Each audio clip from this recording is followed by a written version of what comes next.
welcome to the RAM Radio. Everything is kind of still in development, right? We did a little bit of a preparation, but it was kind of YOLO in the spot, trying to figure out what we want to do. And I guess this is also something that we're going to figure out alongside you guys. So let's get into it. Guys, the Jushi face their toughest challenge yet. Adaptation. Tune in to see how nerfs to their economy and defenses force a strategic overhaul. Will it be a downfall or a new dawn? We will jump right into that in today's episode. So, guys, hello there, Rammers, and welcome to Ram Radio. This is episode 1. I am Whamen, and with me is soon-to-be partnered streamer, TenFourTim. So today we will be diving into the esports updates of Age of Empires, the patch notes deep dive, what is busted and what is dead. We'll have a little bit of a speculation station going on. And then my favorite time of day, match the statement with the player rank. But I do have a little bit of a surprise for you guys that I found on YouTube and the depths of Reddit. And Tim, I think it's going to blow your socks off. So I'm excited. I didn't put it in the notes so you couldn't prepare at all. Because I want you to be surprised. But okay. Tim, tell our millions and thousands and billions of viewers about yourself. Who is this? Oh gosh, this feels like a job interview. So I don't know if you guys do know me. I've been streaming AoE4 for the past 4 months, just about every day. Previously, I was a caster for Rising Empires. I did meta plays, Age of Empires series when they were still doing it, and I've done some EGC casts as well. So now I'm kind of dipping into content creation by streaming and having the lovely Whamen next to me and doing this podcast for the very first time.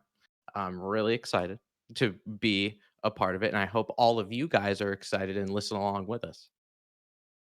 Yeah, this is hopefully, Tim and I haven't spoken a lot, and this is kind of our debut of interaction, I think. We casted a few games, but we need to do a little bit of a vibe check to understand what this chemistry is going to be like on camera. Is there going to be chemistry, or are we going to be Monka-S? That's such pressure. You know, when you put it like that, that's so much pressure. You're like, yeah, we're gonna see if we jive together. So that me in my head, I'm like, do I be me, or do I be like do I be somebody else? I'm not really particularly sure, but I do know that Whamen has rated my stream a bunch of times, and we've talked together both on stream, off stream. I consider her a really, really good friend in the internet sphere. So if we don't jive or vibe, I guess our friendship is also revoked. I don't know how that works. Oh wow, that's putting a lot of pressure on me. My God. Yeah. Because I know I'm a little bit spicy in your chat sometimes. I'm telling you to go F yourself, and calling you my 17th favorite Lurus player, Things are... How was it? It was third last week. I don't know. I played against you yesterday, and you had some sneaky moves I did not appreciate. Oh my God. I had heard, all right, see, I was going to get into this, but I had heard that you had somebody coaching you also. Did I? While playing that game. Is that true or false? I did not. The only thing, Beastie came behind me. He's like, oh, what are you doing? I'm like, I'm finally playing against TenFourTim. And he's like, oh, look at TenFourTim throwing the game. And then he looked at my wood. He's like, oh, sometimes I look at replays and I'm like, oh, I wish I could drop 7 stables. But then I realize I don't float resources like that. But I didn't drop 7 stables. I just got offended. That was it. Okay. Well, that's 2 things. 1, that's insulting, and 2, that's coaching. So you're victim. I didn't drop 7 stables, but we can allow you to take that and organize a best of 3 at a time that fits you. Thank God. I hate the Malians. I'm banning them. Banning my Malians? Okay, I need to go to another civilization. My God, this man. Hot damn. So, guys, just so those of you who don't know me, I'm Whamen. I'm a content creator / something else in the sphere, I guess. I cast games, I break things down for beginners, and I also have a YouTube channel that makes guides and stuff for us players who aren't Conqueror 3, because I know that a lot of the guides that you see on YouTube, they are quite difficult to follow, and I wanted to make sure that there's something for us normies and not just for the chads of Age of Empires. Tim, do you see yourself as a chad, or? Absolutely not. No. I'm I enjoy being optimistic, but I think this is more of a realistic kind of situation. Me and you, in terms of gameplay, are probably like the most equal I could think of two other content creators or streamers or whatever on Twitch. Because you usually see some of the, well, most of the time, a lot of the streamers that you are seeing are people that are playing at 400 APM or 350 or whatever. So when you're first starting to learn the game, it can be pretty daunting. You know, you're watching the camera fly in all of these different angles, and you're like, I have no idea what's going on. I don't even know what these units are named.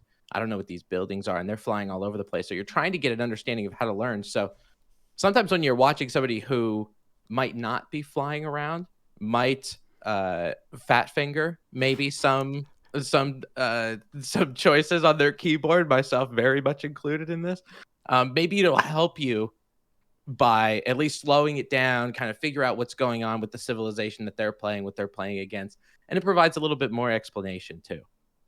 Yeah, when I watch Twitch streams, I really enjoy watching all Age of Empires streams. My favorite thing to do is to go on like this 2-3 viewer streams and engage with them, because I think a lot of them are not used to, I don't know, chatters. Firstly, because Age of Empires viewers, you are very quiet in chat in general, not in Tim's chat because you guys are trash talking him as much as I do, but I think that us building a community where people that aren't at the top feeling like, hey, I can also create content, I can also get to the top.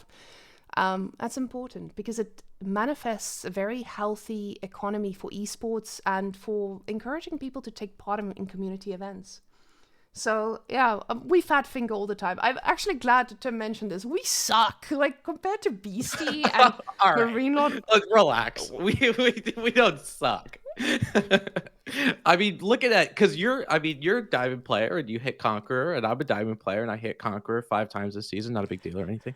But when you look at the actual, like, on AoE 4 world, and you look at the accounts and what people's elo are and all that kind of stuff, they actually put us in like the top, I don't know what is, like 5% or 3% or something like that. So we don't suck, okay? But and I'm offended. But we but we aren't the top echelon of AoE 4 gameplay. Let's say that. Okay. We're not top echelon, okay? We're going for big words here. Tim knows I'm not a native speaker, and he's just like, well, let's put it to the test. Well, guys, We don't suck. That's the lesson. let me just quickly open up AoE 4 World, because I feel like TenFourTim, and I'm streaming on Discord if you wanted to check what we're looking at right now. So Oh, Jesus. I just want us to notice this rank here. So TenFourTim being ranked 3,400 in the world, while I'm right now rank 1,000 in the world. So I do think there's something to be said here about us sucking. And I do think... Yeah? Is this what we're doing right now? I know, I'm This joking. is what we're actually going to do. No. Load the game up. We're getting into it. Go for it. What do you want to say, Tim? What do you want to say all the way down there from Diamond 1? Do you have any... Oh, my God. Say something, huh? Fight. Let's do it. I don't have anything to say. Okay. We're not best of 3. When you dominate, you can trash talk me a little bit, okay? Oh, I can't wait. Fine. So, guys, that is basically introduction, who we are, and what I wanted us to get into is just basically talking about the changes that we've been experiencing in the game, because I know a lot of people here are new. We're not all here for years and years since the game has been released, but I know that Tim has been someone who's been playing since basically the beginning. So I know I saw on your account that you were Conqueror in Season 1, right? Oh, you were Diamond. Yeah, season 1. This is my excuse, so just let me roll with it. So Season 1, I remember the ranked elo was a little bit different. The ranked matchmaking was a little bit different, and then it was basically like you were getting more points per loss, or you were losing more points per loss than you were getting per win.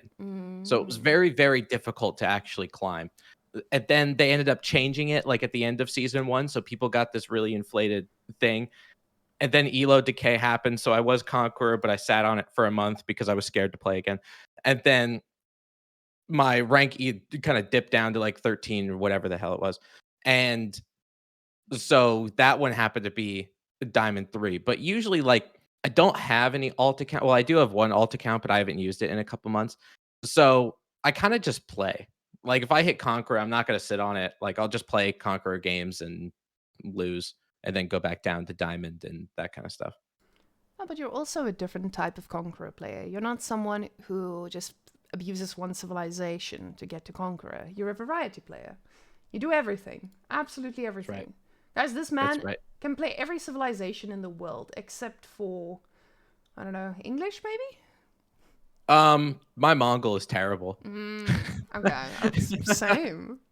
Yeah, my Mongol. I think I've got about 20 games worth of Mongols, and my win rate's about 16%. So, okay, we got that in common. Okay, we found some equal footing here.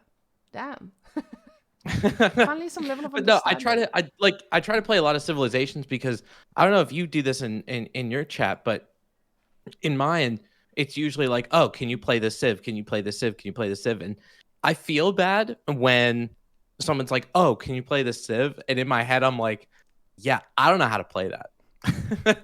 So no, I'm not going to. I got I think it was like a few days ago, somebody was like, oh, can you play Abbasid? I'm like, I've never touched Abbasid in my life. And I probably won't. So no, but thank you for tuning in.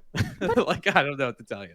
Abbasid is so fun. You can do so many things with it. I'm not a good Abbasid player, but I do enjoy Abbasid because I feel like you can just, trade or aggress or go 17 TC and build a TC inside their base. It's just so versatile. Maybe not in Diamond, though.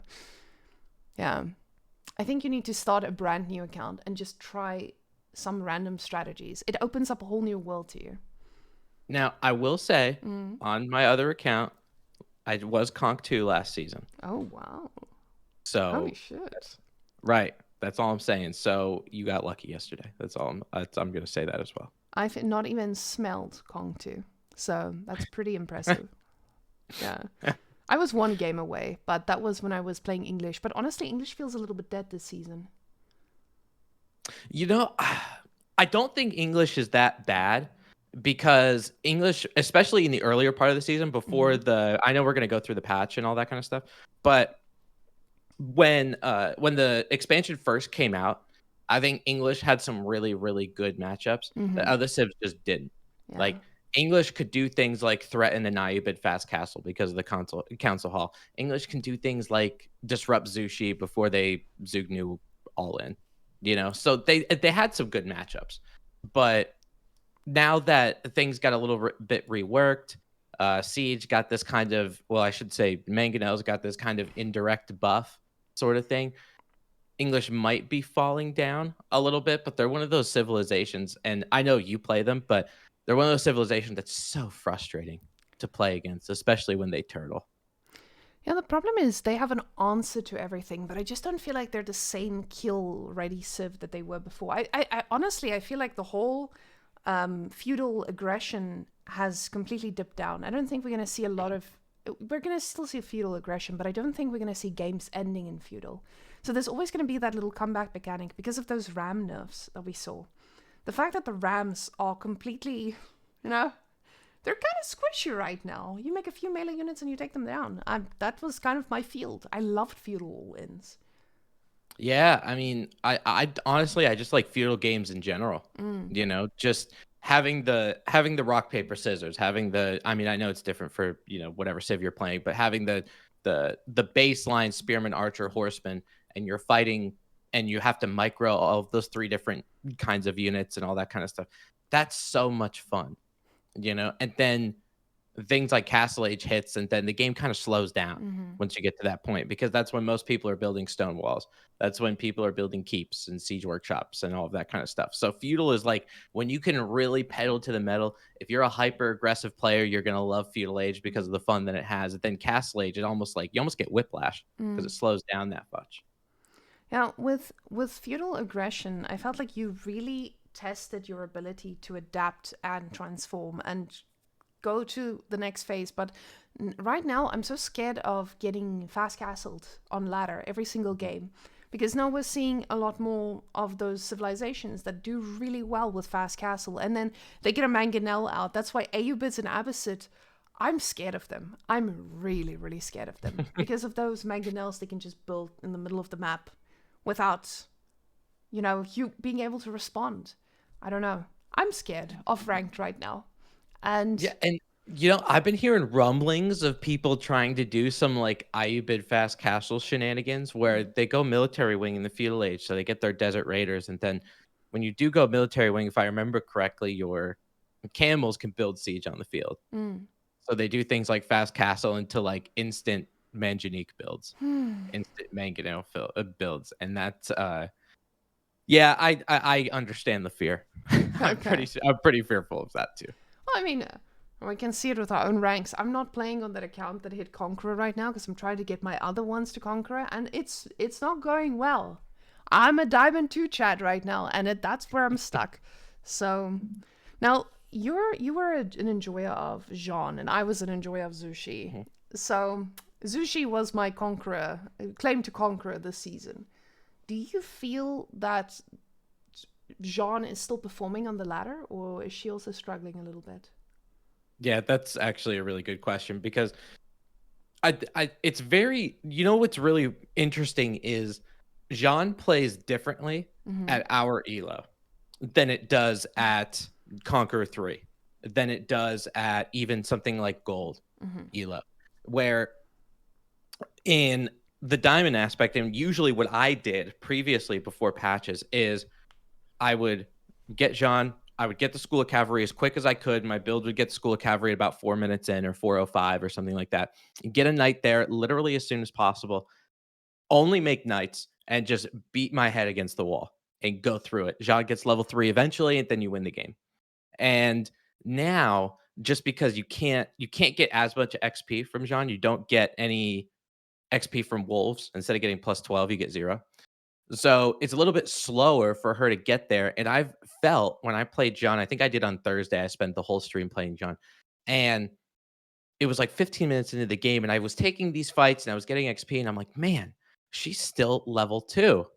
I can't believe that she's still level 2. And prior, like before last week, it was like, oh yeah, she'd be level 3 for the past 2 minutes, and this game is over. So I feel like there are some matchups that you can do that. I remember playing an HRE player where you kind of have to be aggressive, just to make sure they don't get their relics, don't get their regnants, all that kind of stuff. But when you're playing against a turtley civ or something that can counter cavalry like Ottomans or English or something like that, I've been 2 town centering, and usually I don't with Jean. I did a lot as French, but as Jean, I usually don't. And that's the only way that I've seen success. If you won town center and you try to feudal all in those players as you get higher in the elo, those turtley civs, you're not going to get anywhere anymore. I mean, as someone who got my cheeks clapped with Jean so many times, I welcome this change, and I don't think she's gone yet. I think now it's just a way to adapt. We can't just go face in right now. I think they're gonna play her a little bit more like people play French right now. Just make sure that you wait for that power spike before you try and smack people down. Also, I feel like she's still a civilization that can punish people for going out on the field. So if you're playing against an Abbasid, maybe Jean is going to dominate still. Or is there any civilization that you still welcome her against? You mean like what civs are good counters to Jean, I No, no, guess? Is no. that your What civ is actually going to die to her because of their playstyle? For me, I would say Delhi, Oh, which yeah. Yeah, Delhi's pretty bad. I would say just because with her going with the melee composition, and I call it whirly dews, but it's Holy Wrath is the actual name for it for the spin, the AoE effect. Um, she civs that don't have any kind of really, really strong archers probably is a good idea because the things like English is you build up a decent amount of longbowmen, you can snipe her out before she even gets in the battle. Um, for civs that just have normal archers or civs that don't really like playing archers, so like before HRE, really good. That's somebody that will always have a bad matchup to Jean, in my opinion. Delhi is also included into that, and probably those civs that want to fight in feudal, like Delhi, you're going to struggle because Delhi wants to get those sacred sites and they want to get map control. If you do that, you're playing in Dijon's hands. Okay, so you need something that can turtle, get to the late game. I mean, Delhi, the adaptation with Delhi right now is you can just go for your castle and then build keeps everywhere and completely outdo your opponent. I don't think Delhi is as bad as it used to be, but now my biggest fear is Ottomans. Oh gosh. And I think that's something we got to talk about, like the main changes in the patch. And I'm quickly going to switch screens so you guys can see what I'm looking at here too. So you guys can see the patch notes, they're long. I did a shortened version on my channel, so you guys can go watch all the important changes. But Tim, from your perspective, what is the big change in this patch? It absolutely is Springolds. And you guys can see it on your screen. The Springolds, the attack speed improved from 4 to 3 seconds, so they shoot a little bit faster. However, attack damage reduced from 30 plus 70 versus Siege and Naval to 30 plus 60. And that's really, really important. And you're thinking that 10 damage, you're like, who cares? Like, why is that important? But now, instead of taking 2 Springold bolts to kill a mangonel, it's 3. And even so, basically, if you had those Springolds in 4 seconds, if you had 2 Springolds, it would take you 4 seconds to get rid of a mangonel. If you still had those 2 Springolds, it would take you 6. So it takes an increased amount of Springolds, which means an increased amount of resources to take down mangonels. And let's not forget also that if you have a decent amount of mangonels, if you have 4 or 5 mangonels, all you do with them is target one of the Springolds.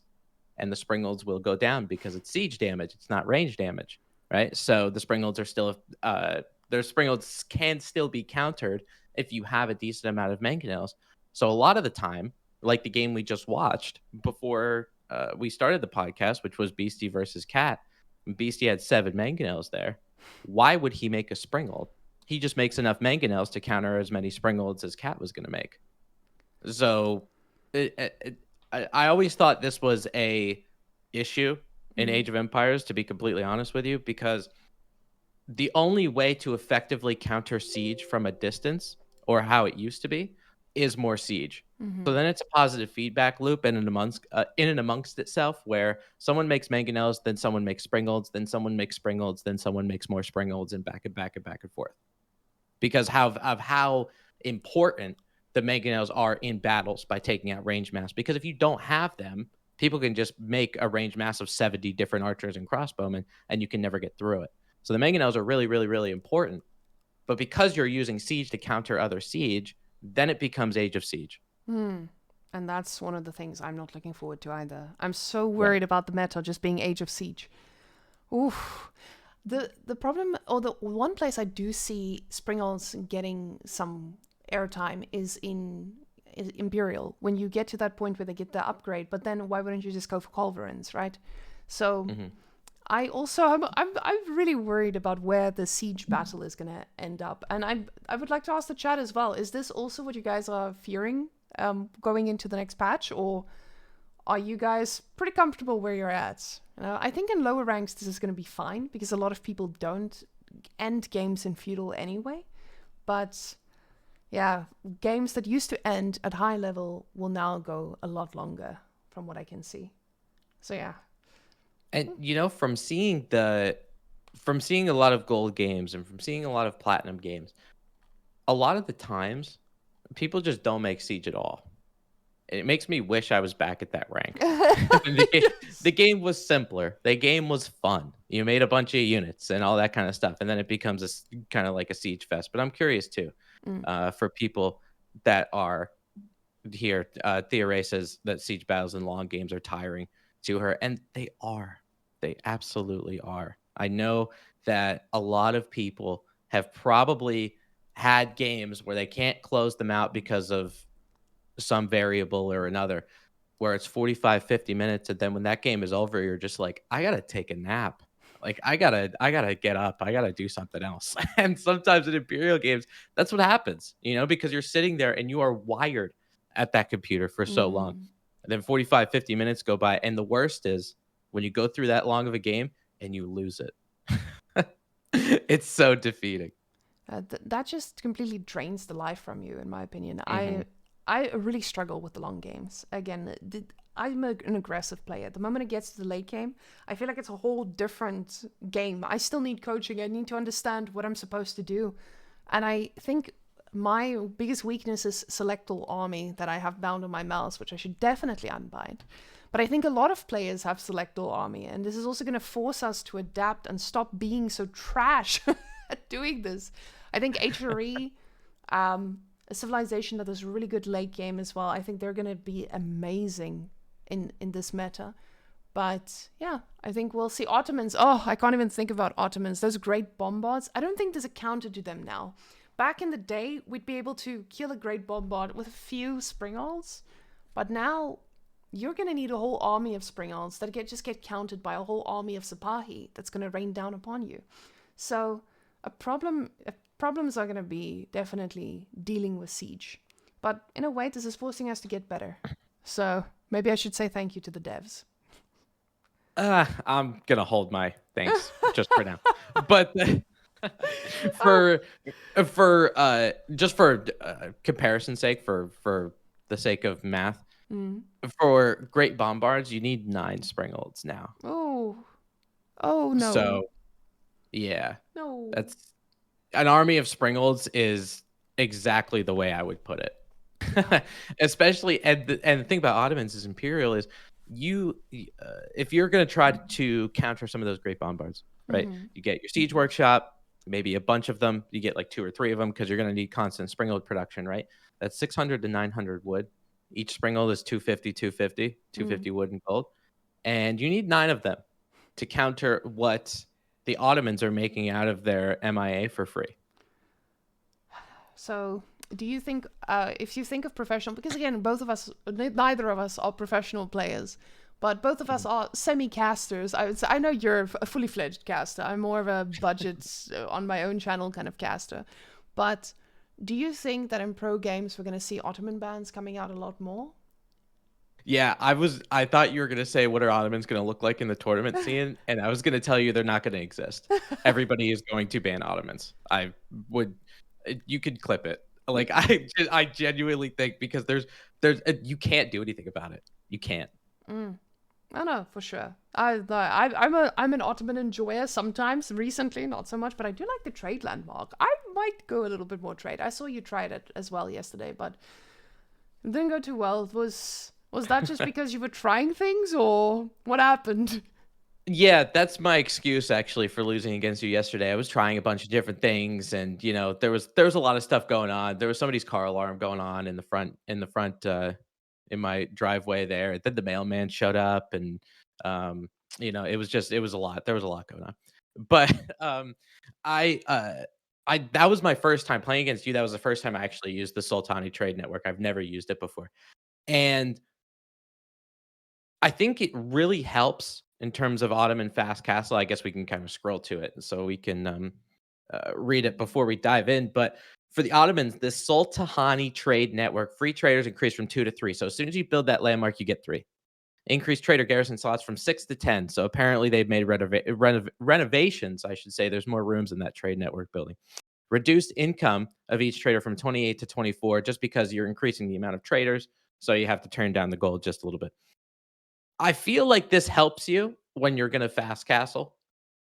I don't think it's something that I would want to use if I'm playing against something like a Delhi, where I have to fight them in feudal. Because with the Ottomans, the units that they have, the Sipahi, the archers, the spearmen, they're all food and wood. So if I build this Sultani trade network and I start making traders out of it, I'm gonna be like, yeah, I have a bunch of gold, but then I have to build a market and sell it at bad value, or I just don't do anything with it. So I feel like the twin minaret's good in some situations. And when you're balancing landmarks from a developer perspective, when you're balancing landmarks, I think this is what you should be wanting to do because the Ottomans have 15 different matchups on the ladder now. Sometimes the twin minaret should be good. Sometimes the Sultani trade network should be good. But at least you're letting us make the decision. I'm not just dragging my face across the keyboard and picking one landmark like the Kremlin, for instance. That is one of the most true things I've heard in a while. And that is exactly something I felt with a lot of civilizations too. Most civilizations, we just don't see the landmark. You go into a ranked game, you see the French guy building a chamber of commerce, and you're like, oh, I'm playing against trash right now. It's either trash or Conqueror 3 Smurf trying something. Yeah, And free win, boys. Pack it up. yeah. You know? So now we're finally getting choices, and I love that. But also, that's now what we're seeing with Ottomans, but we're not seeing that with the other civilizations just yet. Now, one of the big things that people are talking about is this insane nerf to Aeobids. And I say insane, but it's still viable. So guys, for just as a summary, Aeobids, the fast castle used to be very cheap, very fast, and there was only a few things you could do to counter it. Now, I feel like you do have a little bit more time to respond to what they're doing, but it's still going to be strong. Do you think that Aeobid's fast castle is dead, as someone who doesn't play it, but plays against it? Yeah, sadly, I've played against it too many times that I want to count in before pre-nerf, I should say. So what I've seen from the Ivy Castle, I want to hear your opinion too, because I'm curious, especially because you play different civs than I do, so your experience is different, right? So I want to hear your opinion too when I'm done. But the Ivy Fast Castle, I would say gets delayed probably about a minute and a half or so. It's still fast. Don't get me wrong, it's still fast, but you're not seeing an age up at 7 minutes anymore. You're seeing it at like 8:15, something like that. And if you're a different fast castle civ or you're a feudal age aggressive civ, see, I always talk about this when I'm talking about the French, because when you're trying to get feudal aggression and stuff. But for the Ayyubids, I feel like this kind of rules too. When the game is only 7 minutes long, 30 seconds is a huge chunk of the game.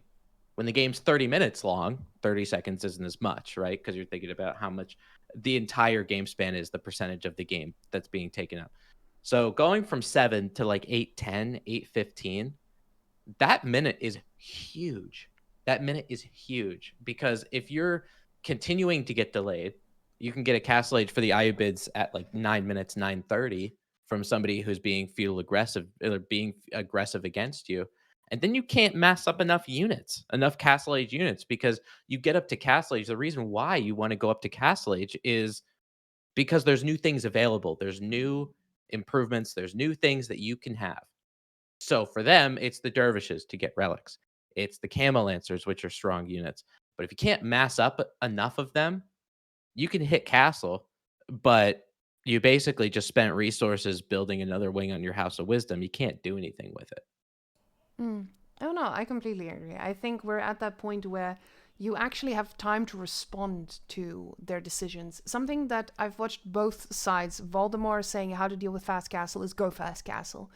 But you just couldn't go Fast Castle with civilizations fast enough to get to that counter, especially on smaller maps. So what Voldemort said now, I think, holds a lot more truth to it. If you see that your Aeobid opponent is going for Fast Castle, well, then you have time to go Fast Castle and play a little bit defensively so you get a few crossbows out. But the other choice that Beastie told me about was just stay in feudal and fight them, especially if you have civs that can deal with them, like Jushi and also, what is the other one? Malians. Both of them can deal with them because you're busy booming with your Malians. You're going to be able to make enough units to deal with this. You can make Musafadis. You can make Donzers if they go Camelances, but you need to keep your scout active to see what they're doing. But with civilizations that don't have those answers in feudal, you are going to need to follow up with a fast castle, just like Voldemort would have said. Yeah, that's actually a really good point from BC, especially your Malian example, because you got to think about for the Ayyubids, what are they going to make in Castle Age? What do they like to make? They make either Ghulams or Camel Lancers, right? Both of them are heavy. So if you're Mali, yeah, just sit in feudal for a while. You can boom, chill for a little while, get your cows going, cook your burgers. It's great. And then just get a bunch of Musafati warriors, and that's it. And then you'll end up being okay. I think a civilization where Valdemar's example would be a good one is something like Japanese, because they, again, you're expecting Ghulams or Camel Lancers. What do the Japanese get in Castle Age? One, the floating gate. So the Yoroshiru you could put into one of your production buildings, put it in an archery range, get Onimusha.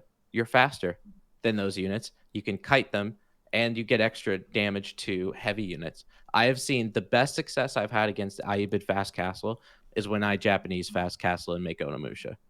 I Ooh. love seeing that matchup now. I never thought Onimusha would get mentioned as a viable unit until you just get brought that up, but that's a really They're good so idea. much fun. I They're can so much imagine. fun. They're like horse archers, but just better. or And you know me and horse archers. Whamen. They have a special place in my. They're my favorite unit in the game. I love horse archers. And the only thing that count as horse archers, guys, is walls. So good luck if you're playing Now against you this guy. understand why I hate walls. Oh, that's why. But then you would have enjoyed Mongols. I'm seeing some inconsistencies Ugh, here. I know. I'm all over the place. But you're also an enjoyer of Byzantines, aren't you? You're one of I am. Oh. So how do you Yeah. feel now? Do you feel like they're going to be the new Get Me to Conqueror Civ, or? Maybe for somebody else. So I played a lot of Byzantines, and I've noticed when Byzantines first came, or since Byzantines first came out, I probably played about 100 and some games, like 120 games worth of Byzantines. I still don't understand what the hell's going on, but I think it's really, really important. The number one change that I think we got to look at is the cisterns. And you can see it on your screen. Gather bonus increased from 5, 10, 15, 20, 25 to 10, 14, 18, 22, 26.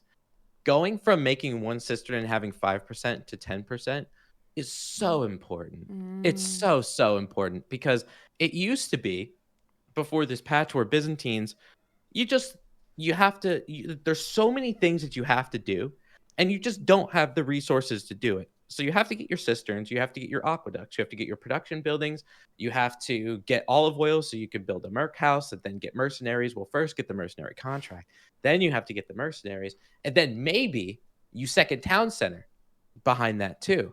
So you're thinking about second town center, and you also have to farm transition because that's the only way to get good olive oil is if you make olive groves. But then you also have to make units at the same time, and it's like, where am I getting these resources from? Like, how is that even going to happen? With that cistern going to 10% instead of 5%, it means for the first 9 or 10 minutes, you aren't dead. And that's really, really important because for the Byzantines, if you let them do what they want to do for the first 10 to 12 minutes of the game, you will get run over. Now, they're not as defenseless the first 10 minutes of the game. You actually feel like your transition to that powerful Byzantine era of Castle Age, mid Castle Age, is actually achievable. And they're not making them busted in the late game by just having that extra product or that extra bonus in the late game, because it's pretty evenly balanced. It's 25 to 26. So it's just the early game that got a buff. And I felt it playing team games with a few of my friends as well. One of my friends, she'll go for Byzantines, and if she doesn't do enough damage with those few horses that she gets early on, they just completely run over us because there's no transition out of that. There's just not enough resources. So we have to do field of damage, but now there should be a way for us to transition out of this. So this... What I noticed too, because you're talking about Hippodrome, right? So you get the couple horsemen, and then you get the Expilatores is the technology name. So you get +4 damage to villagers, and then you get 20 gold if you end up killing a villager with a horseman, which is great. But a lot of times I've noticed with hippodromes, people, the way to counter, like, you spend it on that landmark, and you're the one of your key buildings in the entire game, you're making the hippodrome and you're getting the triumph ability. But you don't get that triumph ability at the start. You have to kill units. Your triumph only starts at 10 instead of 30. It used to be 30. So now you're trying to get a couple horsemen, you're trying to take down villagers, you're trying to take down units. The opponent just builds a barracks. And then that's it. So I just don't see a lot of value in the hippodrome right now. It seems to be winery or bust, in my personal opinion. I don't know if other people have different experiences. Maybe it works better in the golden plat elos, where you send a couple horsemen to raid. They have no idea what to do about it. You kill a couple villagers. You can kind of snowball your way into a win after that. But I used hippodrome and tried to do some Cistern of the First Hill, some gulping shenanigans with cataphracts. And Man, it felt bad. And I see Twitch chat is agreeing with you. Everybody's like, oh yeah, the mill, the mill, the mill. All right, guys. Okay, the mill. Okay, we're going for Yeah, the the mill from now mill. on. Let's go. Oh Winery. We're god. all getting drunk. Let's go. Oh my god. And now soon you will have no excuse because you now play all the bust civilizations, don't you? Yeah. Okay. Yes, I do. Fine. Because I like winning. Oh, good, good, good. Maybe I should take some notes from you. Damn it, man. Yeah, I'm switching away from the Jushi, but I still think Jushi is going to be fine. I know people are saying that they're dead, but they're not that dead. Now, guys, what I wanted us to do, and Tim, this is a special thing that I wanted to gather for you and for Twitch chat to guess the rank of the player based on the statement that they made. So, guys, what this is a bunch of statements, and I will read them to you. And you tell me where this person might fit in. Now, for most of these people, I asked them to give me statements. But for some of these people, I did not ask. I just went on a Discord and I kind of found some of them. So I think we'll start here at the bottom. Let me just quickly scroll through so we can get here. So I would say JD is still broken. Her nerfs were fine, but faced Ranger Archer JD level 2 recently instead of Women at Arms, and it was highly effective since the new patch. It's also annoying to micro and run around to kill her, while her army kills your units anyway. Order of the Dragon used to be, but their new gather rate also seems to have buffed their economy really well, allowing them to pump out Gilded Chad horsemen and killing my entire spearman count. Every ladder game, I pray for not getting matched with Jeanne of Arc. I'm a feudal age 1380 enjoyer, and I avoid her civ like the bubonic plague. So, where do you think our JD is still broken is from? So, I think this guy or this guy, girl, or NB, whoever you happen to talk to, must have just came off of a game where he lost against Jeanne d'Arc, still tilted off the face of the planet, and you just happened to catch him at the wrong time. You know, where he's like, yeah, this is BS. This is garbage. I think that Jeanne d'Arc is just so uber broken. Throw him in bronze, Whamen. I don't want to hear this guy anymore. You're putting this man in bronze? No. Okay. I think, man, tough. So I think he's a good historian because he knows when the bubonic plague was. If I remember correctly, it was around 1350. So he did a pretty good job of that. I think that Archer, Jeanne d'Arc, it's not there. It's not. I'm gonna say silver. Okay, we're putting him in silver. All right. I'm gonna put the comment with the face because it's gonna be hard to micro. So JD is busted. We're putting him in silver. Okay. Let's go to the next one. I think Ottomans, Rus, and Ayyubids are the best civs right now. I also think that JD and Jushi have been nerfed into the ground and will have the worst win rates next to China and possibly Byzantines. Worst win rates next to China and Byzantines. I do think that siege changes will result in more siege balls. This is going to show itself in feudal, with feudal all-ins, with battering rams being more common, or groups of 4 or 5 mangoes in castle that are hard to kill thanks to the spring alt nerf. So I think this guy's on the right track, but the wrong train. I think that he's got a good idea of, you know, Ottomans, Rus being some of the best civs right now, and they are. You know, I think Ayyubids after the patch are not necessarily one of the best anymore, but they're definitely up there. You know, I'll give them that. So there's something here. You know, Jeanne d'Arc and Jushi have been nerfed into the ground. No, not necessarily. I think that siege changes result in more siege balls. See, right track, right?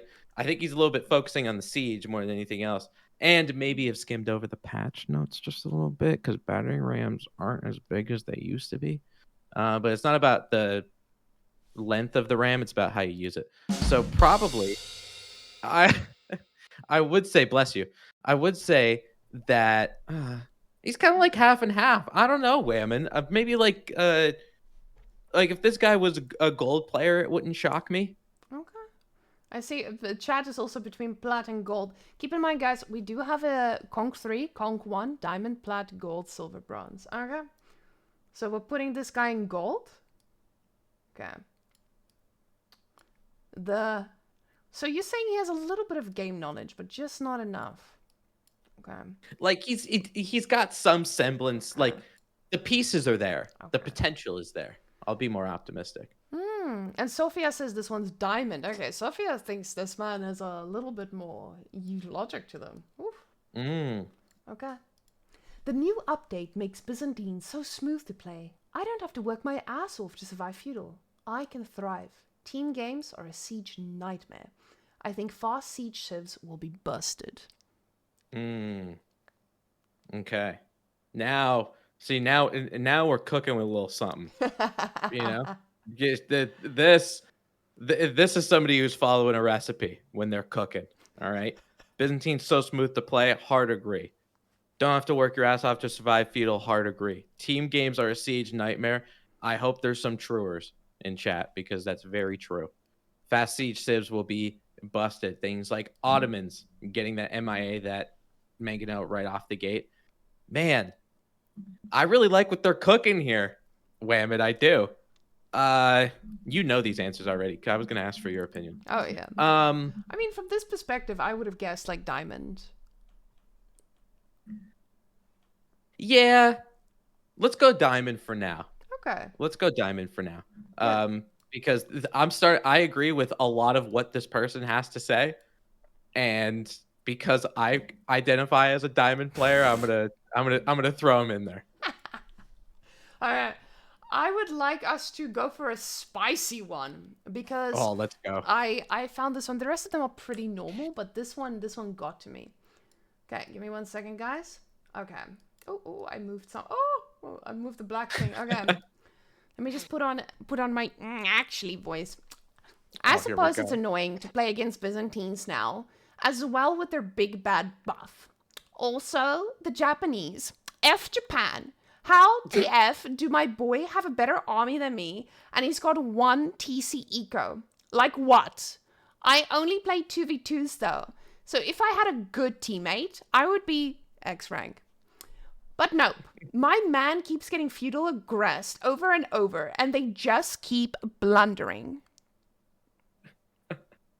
Byzantines with their big bad buff. They're gonna huff and puff and blow the whole house down. Oh my god, what a... I don't know who this person is, but I hope I never see them in my chat. I don't want to go on a diatribe with this too much, but if you're whatever rank, I don't care what rank you are, unless you are literally the #1 best player in the world. There is always something to improve. You personally, there is always something to improve. Beastie has such a good series of, does the Civ suck or do you suck? And most of the time, I would argue 99.9% of the time, it's you. Sorry, but it is. I have games that I lose and I watch the replay and I'm like, wow, I'm pretty stupid. I can't believe that I did this and lost the game. But it's easier to project onto another person. It's easier to say that person made mistakes because you don't have to self-reflect yourself. So if you're losing a game and you think, because of X, Y, and Z and all that kind of stuff, most of the time it's because of you. So watch your replay back. This guy, whatever rank he is, it's not good. Because, let's just say his mindset is bronze 1. Yeah. Okay. Absolutely. Oh man, this is tough because I could see this being like a plat player, and he cares too much about the game, but he's hard stuck in plat because he doesn't want to change the way he plays or try to self-reflect and make himself better. So I'm gonna go with chat's decision on this because I see Fairbud saying gold plat. Sofanio says bronze even lower. Yeah. I mean, I can see that. I can see that for sure. I think like let's put him in plat for now. I might make changes Woo. at the end, Okay. but let's Okay. put him in plat for now. All right. Because I think bronze people wouldn't come with this much hatred. They're just happy to be here, you know? They're just giving a chance to give their opinion, right? Yeah, they're like, "Oh, you care what I have to say? Oh yeah, let's go. Let's talk about some stuff." But a plat player is gonna be like, he's gonna be buried in his tilt. Okay. Yeah, because plats are like, oh, I could have just been diamond. Okay. I think. Let me just put on a different voice. I think so far we've had the most balanced game we ever had in Age of Empires 4 between civilizations. There's hardly a matchup now that favors one civ only. There are things that need to be changed, like put all siege on the same power, since the Great Bombard has escaped from the nerf hammer. The Order of the Dragon little buff was enough for their economy to be faster. Byzantine looks very good, but playing 2 TC with them is very slow, and they have a good feudal push. Ladies and gentlemen, that was Oliver Twist. I think oh man, you're making this tough for me. Because I think this person has a decent understanding of the game. I do. Looks very good, but playing 2 TC with them is very slow. They have good feudal push. It is. I mean, you can get your second TC up a little bit quicker just because of the cistern buff. The Order of the Dragon little buff. Ah, man. Like this to me could sound like a diamond player too. Okay. This could sound either diamond or conk 1 to me. We'll put them in. So maybe we'll put him. Well, yeah, we'll put him conk 1. All right. Then, one person that I asked made me a tier list instead of just a combo. Oh, They Jesus. also described the historical accuracy of the game instead of giving me any comments or anything else. So, hand cannoneers. Put him in bronze. I don't care. I don't give a shit. Hand cannoneers need to be completely removed and replaced with arquebusiers. I don't know what I just read. Literally, just change the name and model, but keep them the same. Shinobis are just a cartoon unit. Mongols were incredibly sexist by our standards, so the fact that military can be female as well is wrong. And this is their tier list of the civilizations, how they see it. So they only play Mongols. English, Japanese, Rus, and Zushi are S tier. A tier, Byzantines, Order of the Dragon, Ayyubids, and China. B tier, Malians, Echuri, and Abbasid.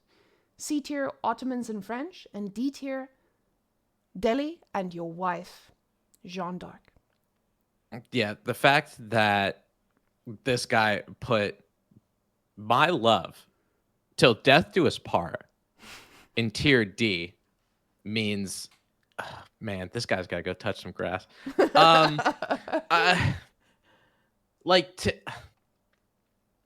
See, again, like to me, I think this is a bait. You know, it's like you're baiting me to put them in bronze, but nobody in bronze cares this much. Nobody in bronze cares this much. You know, man,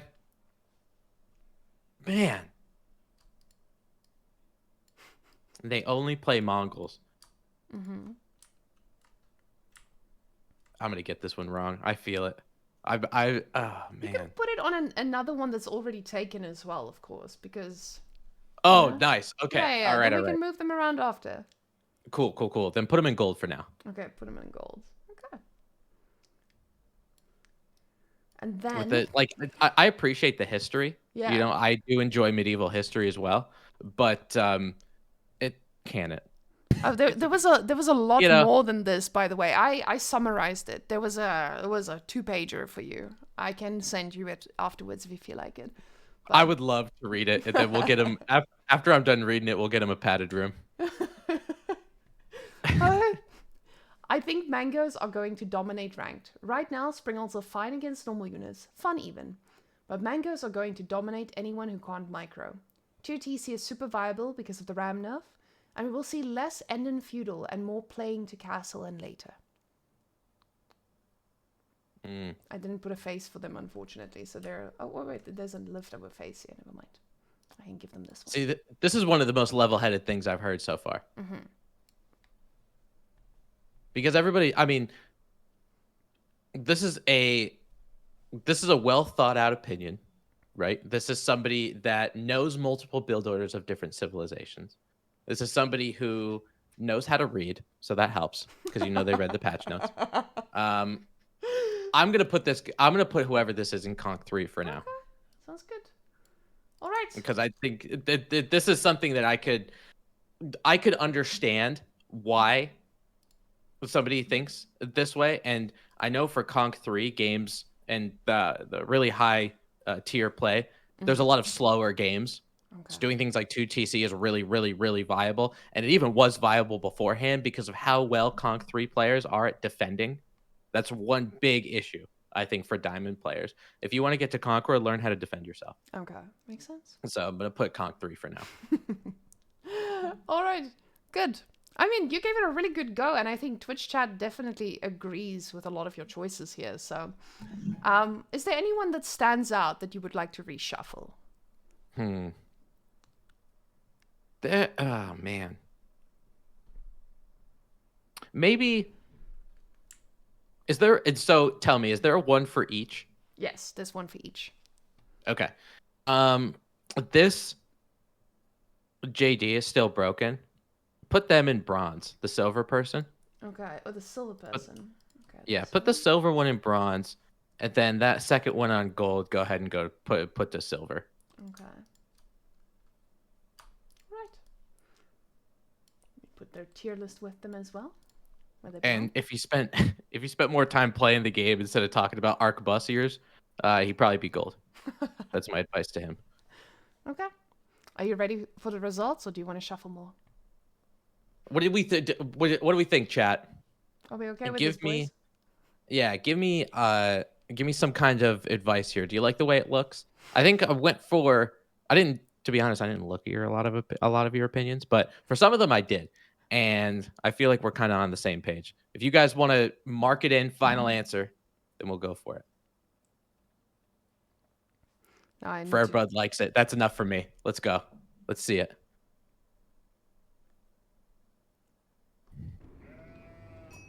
Okay. I don't see any big arguments yet. So we'll start from Conk 3. Conk 3 was actually me. Which is very surprising. Yes, this one was me. I hate it here. I do think I gave a pretty level-headed answer here.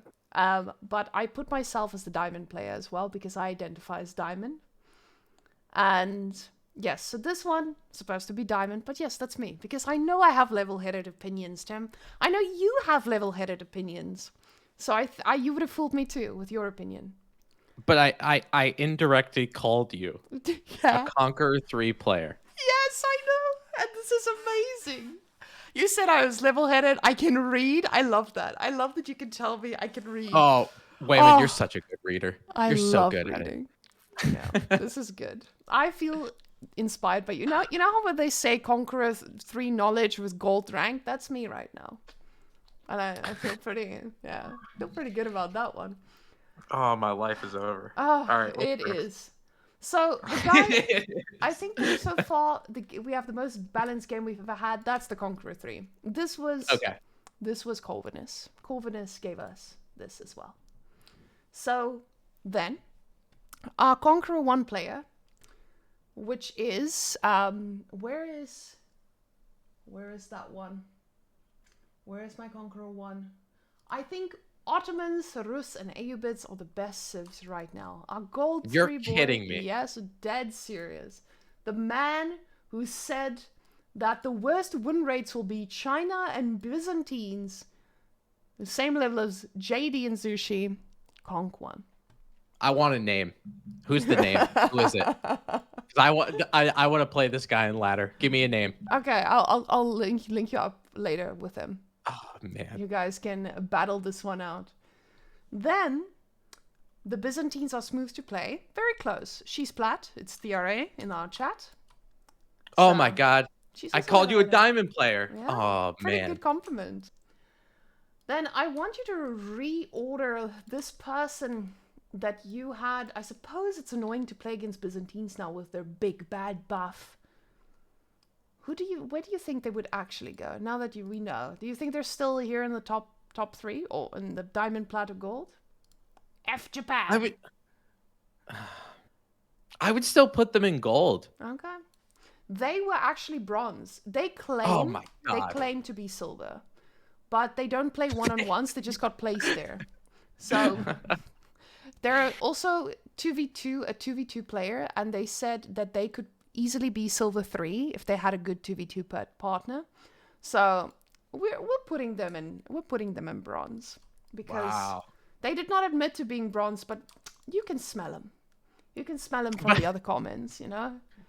See, and that's what maybe I was metagaming it a little bit, but like, how as a bronze player or as a silver player, how could you be that pissed off all the time? like shouldn't you just enjoy the game? Like Yeah. I get it. Like for me and you know, yeah, you get tilted every once in a while. I saw this season I have a shade under 600 games. Yeah, Mhm. I can get upset every once in a while. A bronze or a silver player, I can't see that. I can't see that. But hey, there's now I know no matter if you're a bronze 1 or a conqueror 3, there's tilt all over the place. Mm. Yeah. The emotions are fierce. Emotions are not rank dependent for sure. And then the other one was, I would say JD is still broken. Gold. Nerfs were fine. So yeah, the Archer JD man is in gold, surprisingly. And yeah, Okay. that was our tier list, guys. A really good try though. And as I was doing this, I was opening the the Discord for Age of Empires, and I'll share this with you guys on screen here too. This is the perfect place to get your daily dose of drama. If you ever feel like you're missing out on life, please just go in here. I saw a message from someone literally an hour ago. Hello, warriors. My name is Oracle. I have a question for you. How can I become a pro player in this game? Please explain it to me in detail so I can understand you, pro player. The Oracle thanks you. This guy reminds me of that little boy who messages you on Facebook and he's like, "Hey, sexy, you want picture?" This is what this guy reminds me of. I was thinking of somebody who's a graphic designer trying to sell you their art. Oh, yes. Have you had those on your stream? Yes, I have. I've had Nice. them in my DMs. I've had them literally everywhere. And it's quite annoying. I'm flattered, but the answer is no. But see, if he's the Oracle, and by being an Oracle, I would assume you're Oracle at Delphi, the most powerful historical Oracle. Why do you need somebody to explain? You're the Oracle. Tell the future.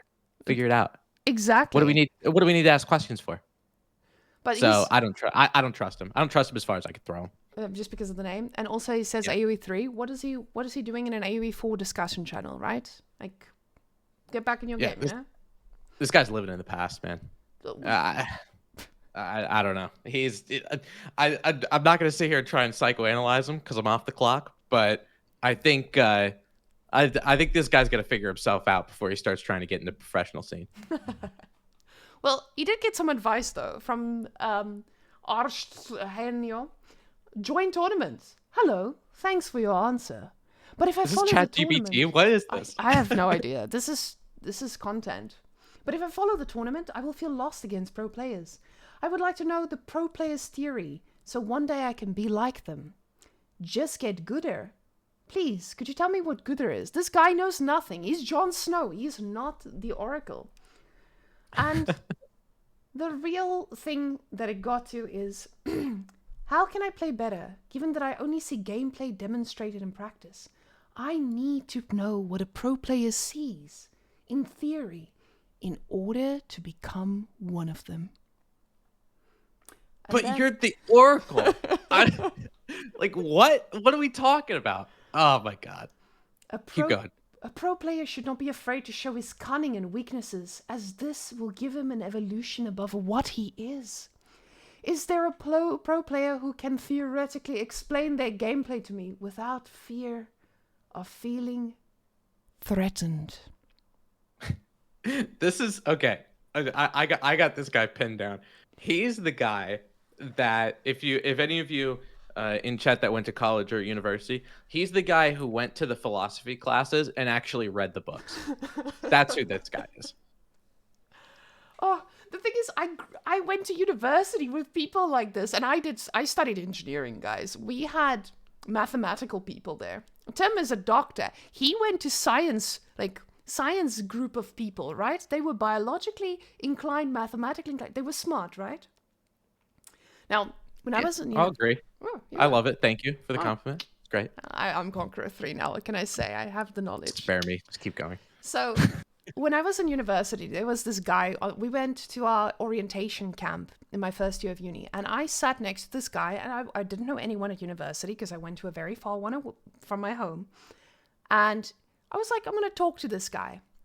And he was the oracle of engineering. Instead, his interests were limited to water. Whenever we would do something at this engineering camp, he would tell me about how the effects of water could adjust this. And then so basically we would walk on the road, and he would say, if there was a lot of water here, I don't think this road would be walkable. And he would go into the science of it. And I was just like, geez, after the first day of this guy attaching himself to me, I tried to get away, but I just got all the stories about the water. And you're just you're just looking for a place to drown. Yes. You're like, get me out of here. I'm like, could you give me some water, please?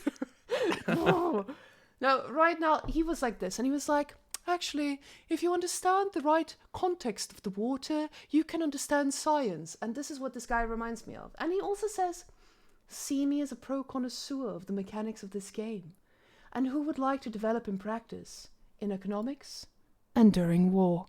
Well, that's fine. I just saw it while we were talking. I saw one or two of his comments, and I was like, this is something. So I think most of my content is going to come from Discord. I thought Reddit was going to be needed, but man, this guy is smoking something, and whatever he's smoking, guys, I think it's illegal in Serbia, so I do not want any of it. But if I was outside of Serbia, I would like some of that, because this looks fun. Yeah, I don't know what that guy's on, but I gotta hit him up. That's some pretty good stuff. Yeah, that was, guys. I hope you enjoyed our section of ranking and Discord, because Discord review will definitely be a fun one. But yeah, so on to what is next. We wanted to talk a little bit about the different civilizations that we can speculate and come up with. And I went a little bit deep. I think I motivated Tim to go deep himself. Now, for those of you who know me, you know I'm from South Africa, and I decided to create a civilization called the Zulu Kingdom. Now, as some of you might not know, in South Africa, we have quite a lot of diversity. So, people of color come in all different come from all different tribes. So, for example, you have people with the Zulu heritage, the Xhosa heritage, the Sotho, the Tswana heritage. There's so many different types of people. And Zulus have a very long line of history as warriors in South Africa and in the southern part of Africa generally. So I came up with a whole concept of what they could look like. And my first unit that I came up with was the Impi. I asked ChatGPT to create some art here, so sorry for all the artists who do not like AI art. This is AI art for this one. Now, the Zulu Kingdom from Southern Africa, they have basic units, because now you want to keep in mind that when you create units, they have to fit in with the whole Age of Empires scene. And as you guys know, Africa isn't known for having guns. But luckily, later, when European colonized and traded and technology also spread, which means that guns came into play a little bit later because of the trades. So we'll start it off with a Dark Age Impi. Now, this is like your spearmen. And basically, they have a pretty cool outfit. So, definitely known for, in Africa, in our history, for having very good formations. And that is how they won wars, with their formations and tactics. So, aside from that, we have our Ubuntu. So, the Ubuntu is like our little axeman, as you can see, which I would correlate to a mace in this case to deal with armored units.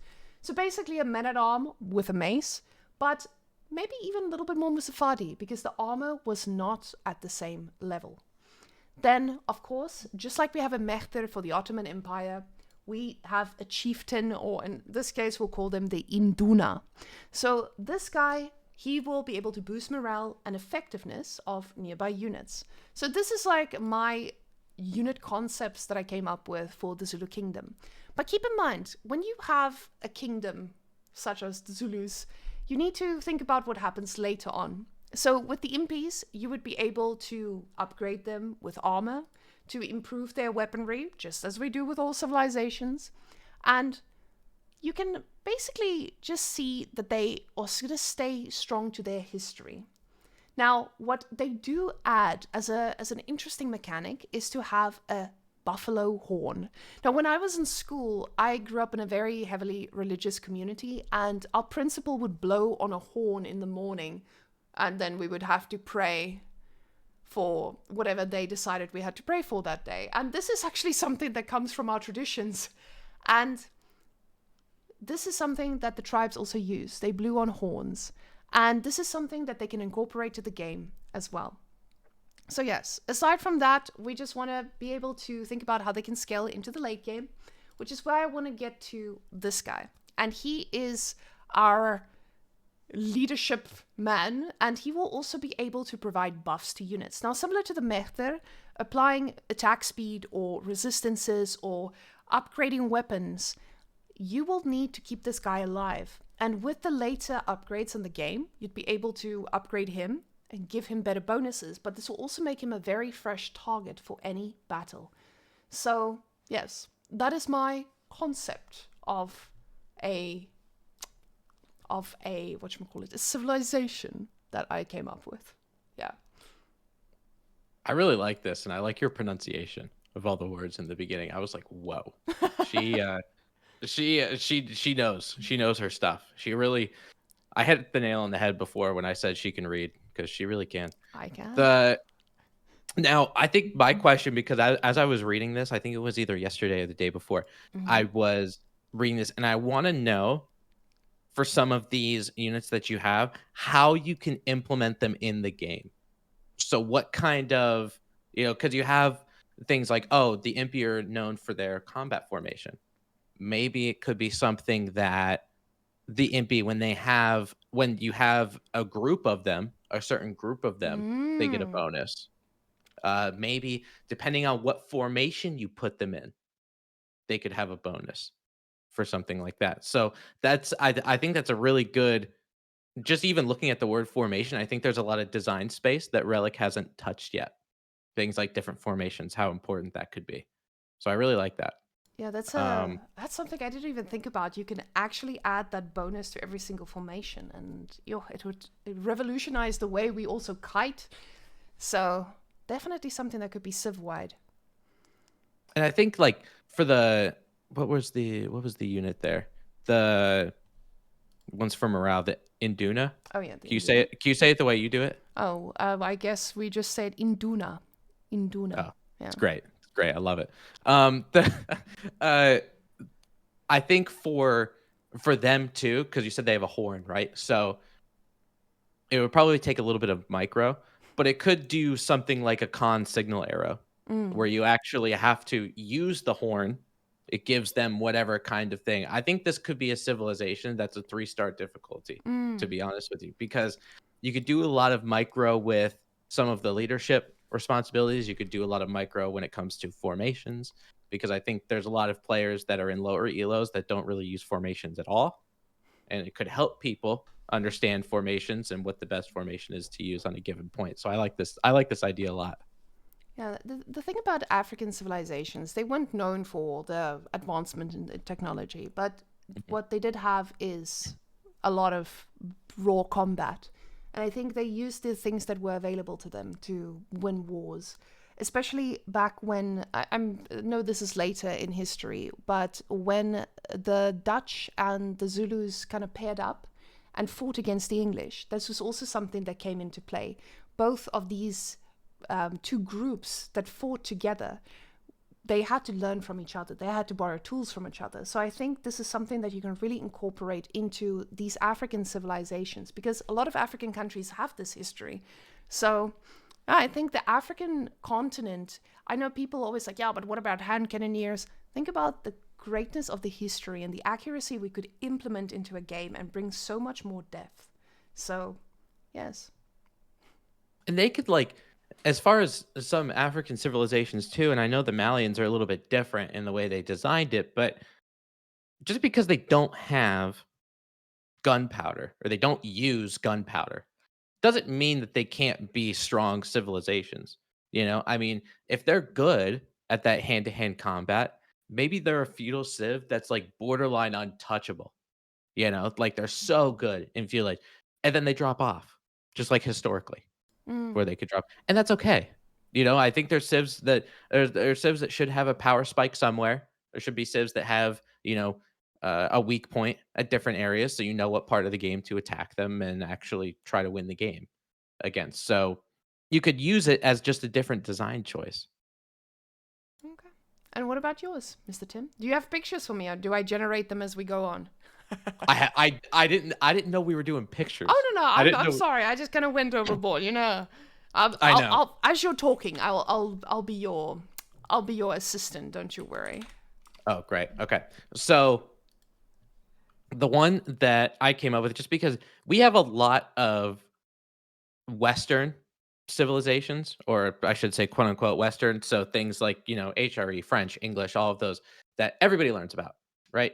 In history classes. But I kind of wanted to extend a little bit onto the Eastern side for the civilization and that kind of stuff. And the one that I chose was the Khmer Empire. And I think if there's any civilization 5 or 6 enjoyers, you will like the Khmer Empire, or at least be exposed to them. So during the medieval period was definitely when they were at their peak. They're basically situated in modern day Cambodia now. And their peak influence is around the 9th to the 15th century. So it kind of has the time frame that Age of Empires 4 it really goes for.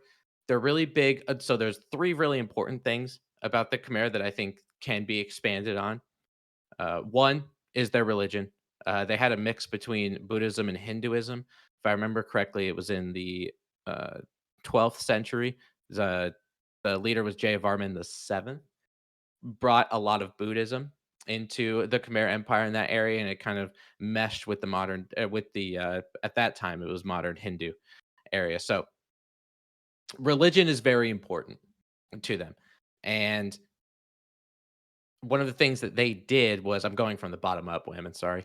One of the things that they did was they had these large temple complexes. They had these huge temples. And if anybody did play Civilization, you would know Angkor Wat as one of the most iconic temple complexes that were in that area of the eastern part of the world. So not only are those religious sites important, they're important cultural symbols, and all that kind of stuff. So a lot of the times with these grand temple complexes, they had complexes like these, but they also had monuments scattered all over in some of their bigger cities and things like that. So instead of using religious buildings that are like actual monasteries or things that, in the game we see a lot of, I had an idea of religious buildings are now just monuments. They look like obelisks or something like that, costing stone and gold instead of wood, just because it's a monument. So it would take a little bit. And during the game, it would give a little bit of gold. And then when you put a relic in it, it would get even more gold, obviously. So you have the idea to use the religion and use the religious buildings to be a really big powerhouse for you, because the Khmer used to do that in historical times. Another thing that was really important for the Khmer was their farming and their irrigation systems. Much like, I mean, Byzantines have their cisterns and aqueducts, and I wouldn't want to impede on that design.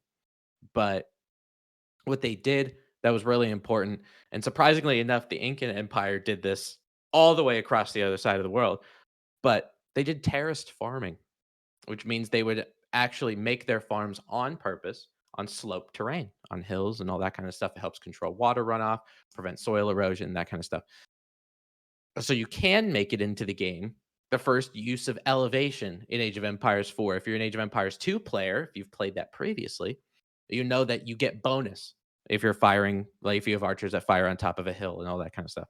Maybe for the Chimera, you can have, if you place a farm on kind of hills like that, like you see Gorge, how it goes up like that. You see Cliffside, how it has those hills. You place farms there. Maybe you can have it increased gather rate. And also because of their irrigation systems, they did more of canals and reservoirs instead of the cisterns and aqueducts. I think the Byzantines went more on the y-axis, so vertically is where they put their aqueducts and their cisterns and all that kind of stuff. For the Khmer, it was more so on the x-axis, so more of ground levels where they did their reservoirs, canals, and they did dams as well. Most important structure is berets. There's a very, very popular one, a massive reservoir called the West Beret, which is in the Angkor area, which is the capital of the Khmer Empire. But these berets in the game can kind of work like how granaries do, but because it's a reservoir, and you could say periodically throughout the time of the game, there's water cycles, there's rain, there's, whatever, and the reservoir builds up.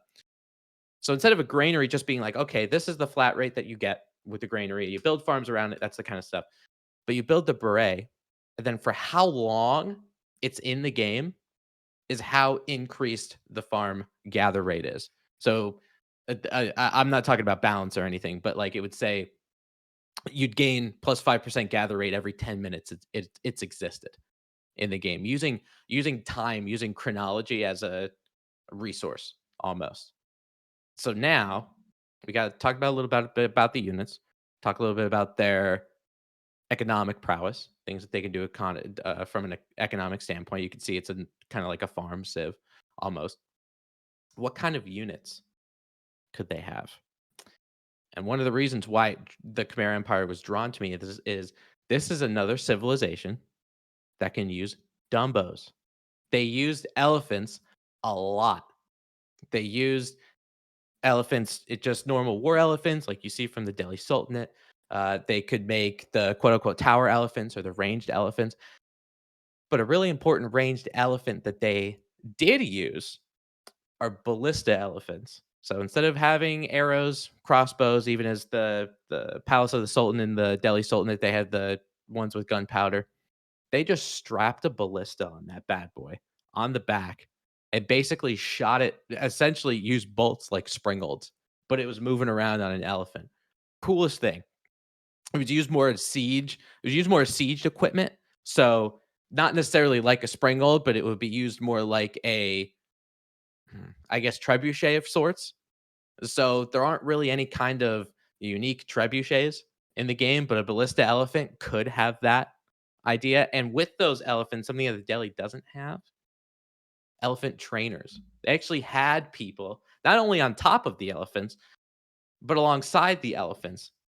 And they could act as support units that make those ballista elephants shoot that much harder and shoot that much stronger. So basically the three things, because when you see in AoE 4, when you go to your learn tab and you look at the civ, it has three different things that it would have. 1, religion. 2, farming. 3, elephants. What more do you need? As Tim was speaking, as you guys could see, the AI pictures are just popping up on the side, generating as he speaks. But honestly, that was so cool. I'm just sitting here thinking about like how the cool elephants you could incorporate here, how expensive they would be. But actually, like elephants costing wood due to, the other abilities that they have, like their Gatling abilities. The bonuses of these trainer units next to them as well, which is absolutely insane. I love the idea of the irrigation systems as well, and just the types of landmarks that we would see in the civilization. It sounds very unique as well. Oh my gosh, Mr. TenFourTim. You like You're it? creative. Ooh. Oh my You can gosh. read too, can't you? I dabble. I do some reading in my spare time, but this is because I saw what you put for the Impy, and I was like, man, I can't get stood up like this. I gotta put some thought into this. So I did. It was probably about right around. I was literally like before I went to bed, I was laying in bed and figuring it out, and then I also woke up at about 5 this morning, and I was like, oh, this is a good one. and See, then started writing stuff down. the funny thing is I saw him on Discord this morning and I was like, why isn't this guy sleeping? And I saw him on the document that we were planning stuff on. I'm like, why is he here? You're like, this guy's a psychopath. What's What going is he on, doing? brother? Yeah. Nah, I don't sleep. Clearly. If I got an idea, I pop right up. Well, TRA says your 2 civs would be my next mains. I mean, Relic. Looking for a job. Hey, just sign us. Yeah, It's fine. I mean, we could leave anytime, right? We're ready for you. Right. I'll quit my job. I don't care. Yeah, you're like, I don't need to be a doctor, medical school. Pfft, I'll play Age of Empires. Right. That sounds like more fun anyway. You actually finish work and you come directly and stream. Which Yes, one I are do you... that every single day. I work 8-9 hours and then I stream for 4 and then I study and then I go to bed. How? Like, aren't you burnt out? Not yet. Enjoy it while you can. Oh, No, actually, like to be completely honest, streaming gives me life. Like I can't picture going a day without streaming. Actually, it's been it's been so good just for me personally, where I feel like I have to do it every day. It's like when people go to the gym, they do it all the time because it's good for them. It's good for their, physical health, mental health, all that kind of stuff. That's what streaming feels like for me. So I have to do it. that's amazing. I mean, I feel it as well when I go to my day job, because I usually stream before I work. So then when I end the stream and I'm like logging into my first Zoom meeting or my Skype, I'm just like, my heart sinks and I'm like, okay, back to the grind. Yeah. Who didn't real do their life. job again today? Yeah. You're very consistent. I think a lot of people appreciate that about you as well. You're always there, which is good. I think this is one of the age-old. What now we're getting into more diatribes, not about Age of Empires, but the number one thing, or one of my most popular idioms that all of my students and stuff get tired of me saying, is if you care enough, you make the time for anything. You do it for literally anything. And if you don't have, if you're like, oh, I can't do it because of this, that, or the other thing, you could. You just don't care enough, and that's okay. There's some things you put effort in, and some things you don't. You just have to prioritize them. Yeah, I think a lot of people forget that as well. And this is also, guys, this goes for dating too. If you meet someone and they don't make time for you, move on. You need to make sure that you are with someone who values you as much as their hobby to play games or hobby to go to the gym. Not all the time, but you gotta make sure that you're prioritized as well. So yeah, Tim, you're the streamer that streams after Beastie, after me. We're always like filling each other in, so there's always content for the Age of Empires community. We make time for you guys. Yeah, it's so weird because I think it's just because AoE is more of a European centric or European time slot kind of thing. So everybody streams while I'm working, and then I get home from work and you're wrapping up your stream, Beastie's wrapping up his stream. Usually Whamen and Puppy Pie have been on pretty recently and they're NA too. So usually, I could watch them or something like that, but usually like nobody's on during that time. So I'm like, yeah, okay. Might as well fill the slot. I'll play then. If I can't watch, that's fine. Stack on them viewers, baby. So, guys, I have a little surprise for you guys that I found on Reddit. I don't know if you guys have seen this. So this is called, this guy's called Infamia AoE4. And he makes YouTube videos like tea. Someone cooked here.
So basically just making a highlight. Basically making a highlight of all the good memes in them. But there's something even better.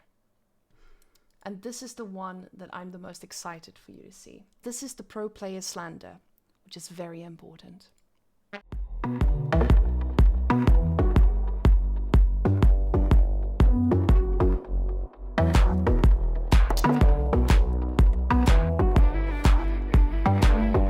So this one hits home because of Ozzy always casting Beastie's losses.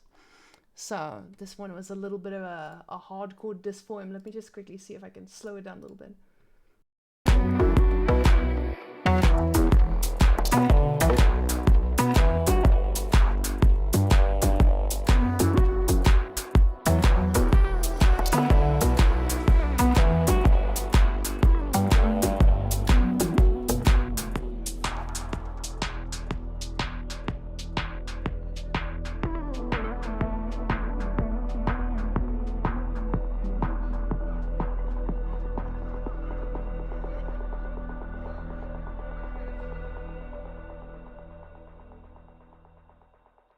If I could, I would get myself out this mess. If I could, I would get myself out this madness. If I could, I would get myself out this mess. If I could, I would get myself out this madness. If I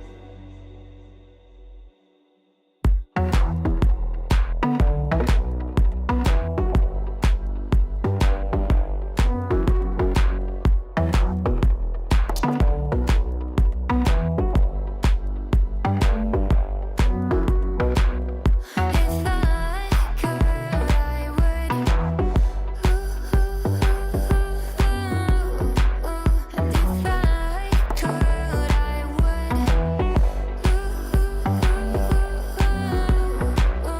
If I could. Yeah. So that was a hidden gem that I found that tries to promote himself on Reddit. And I don't think he gets enough credit for what he has put together there. That was like, do you remember? I mean, you're probably one of the best resources for this, but how the CGQD meme even started? Do you remember that? I Like, think it's... like Mm-mm. what tournament it was or whatever? Oh, are you asking because you know or because I know? No. I have no idea. I just No. remember people like started calling him that, and I'm like, I don't understand. I think there might have been an instance where it was against Casva, where Casva just kept making towers everywhere. And I think Beastie just started making Siege, but I think that was one of the catalysts. There's a few of them that happened. I think it was just a collection, and I think it was also because of EGC casters. They kind of came together and not on purpose, but I think they just started calling him CGQD. Oh, Beastie's making Siege.